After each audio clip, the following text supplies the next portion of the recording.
দেশে প্রতিনিয়ত বৃদ্ধি পাচ্ছে সড়ক দুর্ঘটনা। পাশাপাশি পুনর্নির্মাণ সহ সড়ক মেরামতের কারণে যাত্রী ভোগান্তি তো রয়েছে, ফলে সময় সাশ্রয় ও আনন্দদায়ক ভ্রমণে ট্রেন যাত্রার জনপ্রিয়তা প্রতিনিয়ত বৃদ্ধি পাচ্ছে। ট্রেনও চলছে অবিরাম নিজ শব্দে নিজ গতিতে।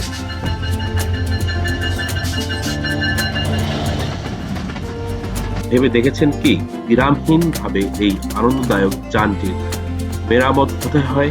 আজ আমরা জানবো কোথায় বানানো হয় ট্রেনের যন্ত্রাংশ, কিভাবেই বা সেখানে কাজ করা হয়, কি বা রয়েছে সেখানে।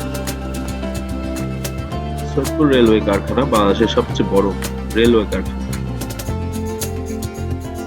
এটি প্রতিষ্ঠিত হয় 1970 সালে। কারখানাটি বর্তমানে 800 একর জমির উপর প্রতিষ্ঠিত।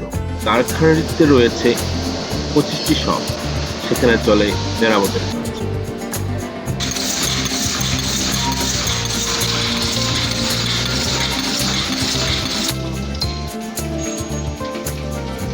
এছাড়াও ক্যারিজ ও ওয়াগনের জন্য 1200-র বেশি স্পেয়ার পার্টস ও টুলস তৈরি করা হয়। কারখানাটির মূল আকর্ষণ কোচ নম্বর 1265। ব্রিটেনের রানী এলিজাবেথের ভারতবর্ষ ভ্রমণের জন্য তৈরি হওয়া বিলাসবহুল ট্রেনের কোচ এটি। কোচটি প্রেসিডেন্ট সেলুন কোচ নামেও পরিচিত। কোচের ভেতর লাল গালিচায় মোড়ানো কাঠের 6টি কাপ, পুরোটাই সেগুন কাঠের তৈরি। চমৎকার রং আর বৈচিত্র্যপূর্ণ নকশা সেই কাঠজুড়ি।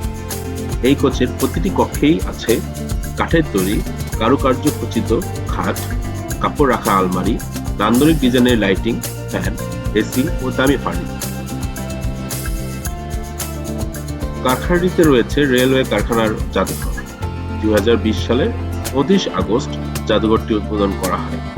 এই জাদুঘরে ইংরেজ আমলে ব্যবহৃত প্রেসিডেন্ট সেলুন কোচ সহ বিভিন্ন মালামাল ও যন্ত্রপাতি সংগৃহীত রয়েছে।